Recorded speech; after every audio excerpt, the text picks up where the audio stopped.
So friends, have a look that this is the important topic for that for 12th class. Heat stone bridge क्या है, इसका व्यंजक प्राप्त करें. मैं आपको बता दूं सबसे इंपॉर्टेंट टॉपिक है 12th क्लास के लिए. सो मैं have to tell you it's a important topic for 12th class. Wheatstone bridge क्या है और इसका व्यंजक प्राप्त करें. सो फ्रेंड्स, मैं आपको बता दूं सबसे पहले फर्स्टली कि हीट स्टोन ब्रिज 1842 ईस्वी में इंग्लैंड के महान वैज्ञानिक, महान प्रोफेसर हीट स्टोन ने ही इसका खोज किया था. मैं आपको बता दूं उन्होंने प्रतिरोध और गैल्वेनोमीटर के पास, प्रतिरोध और गैल्वेनोमीटर के साथ एक ऐसा संजोग बनाया, ऐसा व्यवस्था बनाया, ऐसा यंत्र का आविष्कार किया जिसे हम हीट स्टोन ब्रिज कहते हैं. मैं इस चीज को फिर से परिभाषा आपके सामने देना चाहूंगा. इस परिभाषा को आपको पहले लिखना है, ये चीज लिखने से पहले.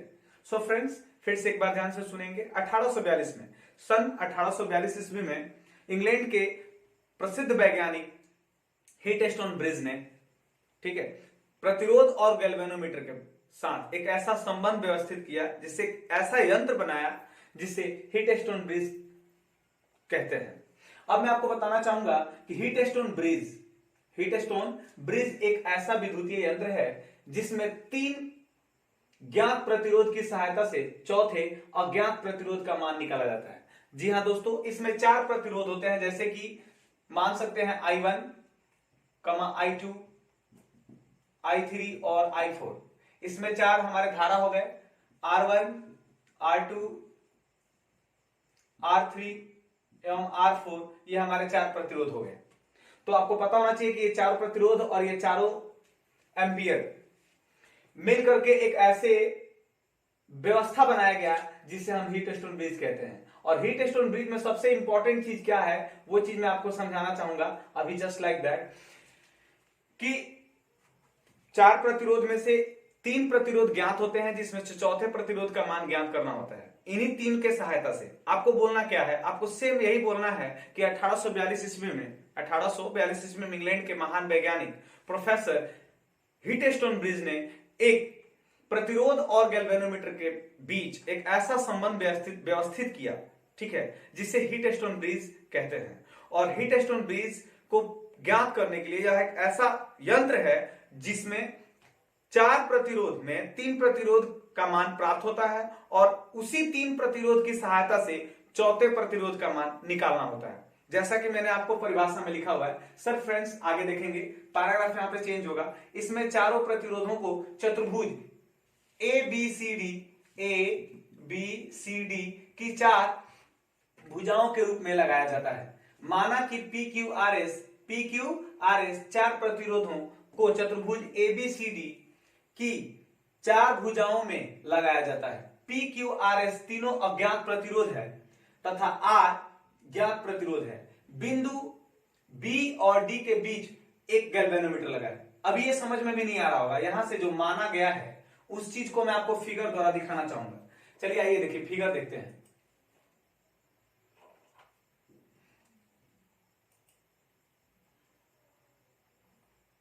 यहां पे फिगर आपको दिखाई दे रहा होगा सर कि ए बी सी और डी ये 4 हमारे चतुर्भुज हो गए, जिसमें P Q S R ये हमारे प्रतिरोध हो गए. इसमें से आपको बता दूं मैं कि इसका मान प्राप्त है, इसका मान प्राप्त है, इसका भी मान प्राप्त है, और हमें P का वैल्यू निकालना है. जी हाँ फ्रेंड्स, हमें P का वैल्यू निकालना है. हमें 3 प्रतिरोध का मान पता है और P का वैल्यू निकालना है, यानी P बराबर हम बोल सकते हैं वाट. P बराबर वाट, P का मान हमें फाइंड करना है. चलिए आइए हम आपको आगे बढ़ाते हैं, आगे ले चलते हैं.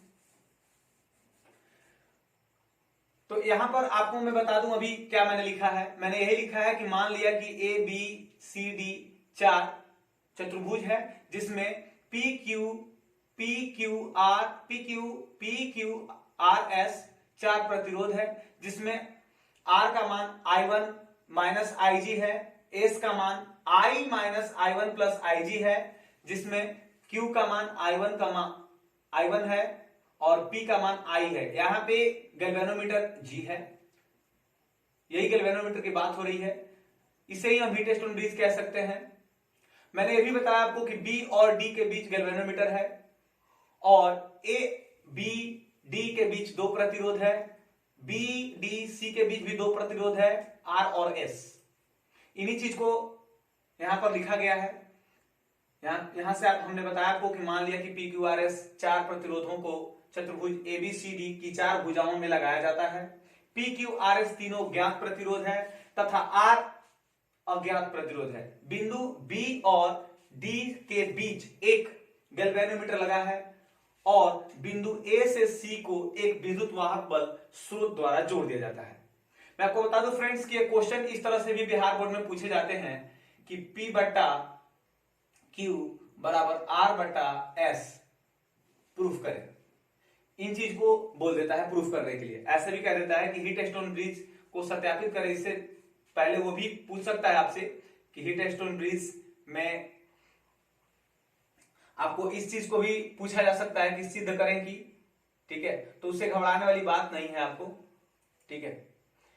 चलिए आइए मैं आपको ले चलता हूं।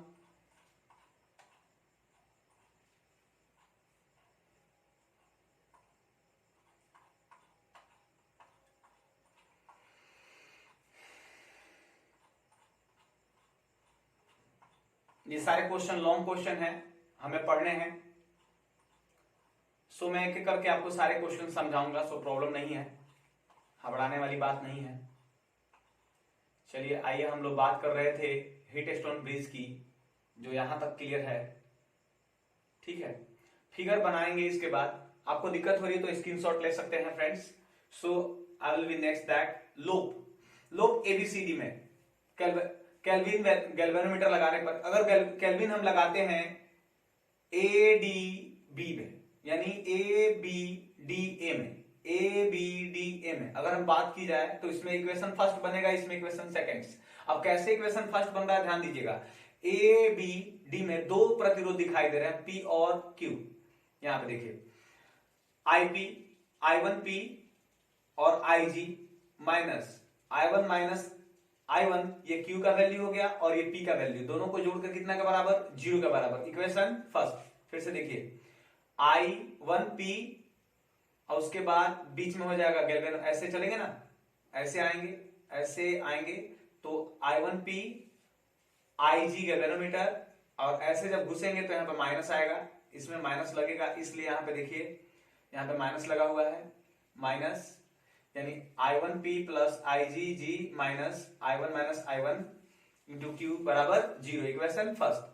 अच्छा, अब हम लोग बात करेंगे BDC में, इक्वेशन 2 के लिए। यहां पे देखिए BDC में इक्वेशन 2 के लिए क्या करेंगे ना, एक्चुअली इसका डायरेक्शन क्या है, ऐसे है, इसका डायरेक्शन ऐसे है, तो हमको पहले मिलेगा क्या, पहले मिलेगा I1 माइनस IG, यानी उसके बाद ये माइनस में हो जाएगा और ये जी जेम कहते हैं। देखिए यहाँ पे ध्यान दीजिए, IgG प्लस ये जेम कहते हैं रहेगा प्लस में एस, लेकिन आर किस में होगा, माइनस में, बराबर में क्या होगा, 0, इक्वेशन 2। अब मैं बात करूं कि संतुलित हीट स्टोन ब्रिज के लिए गैल्वेनोमीटर से कोई धारा प्रवाहित नहीं होगी, यानी अगर धारा प्रवाहित नहीं होगी, गैल्वेनोमीटर में अगर धारा प्रवाहित नहीं होगी तो हम डायरेक्ट बोल सकते हैं कि IG का मान, हमारा IG का मान 0 होगा। समीकरण 1 से IP प्लस IG, समीकरण 1 वाली बात करते हैं। यहाँ पे जो एक समीकरण फर्स्ट जो दिखाई दे रहा है, उन्हीं चीज को हम चाहूंगा यहाँ पे लिखने के लिए। यहाँ पे इक्वेशन फर्स्ट में यही उतारेंगे, जेम कहते हैं, यानी कि I1P प्लस IG इंटू जी माइनस I1 इंटू क्यू बराबर 0।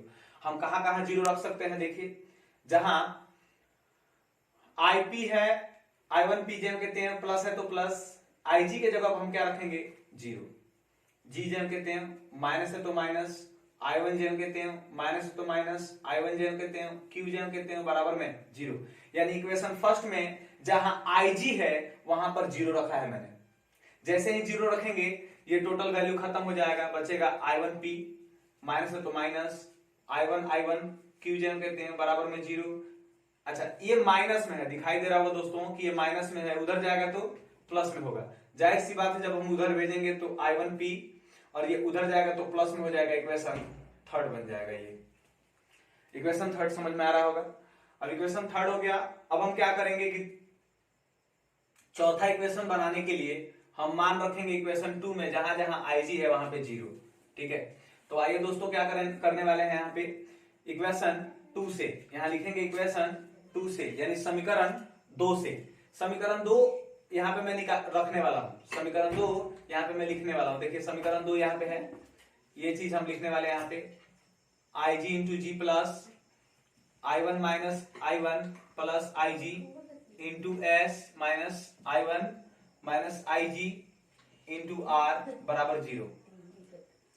यहां पर कोई दिक्कत नहीं है। अब मैं आपको बता दूं कि इक्वेशन 2 से लिखा हुआ है, देखिए यहां पे इक्वेशन 2 से, समीकरण 2 से, समीकरण 2 से बात करें तो जहां जहां इसमें IG है वहां पर मैं 0 रखूंगा, यानी कि मैंने अभी बताया कि IG का वैल्यू 0 हो जाएगा जब संतुलित मान न हो तो, है ना फ्रेंड्स।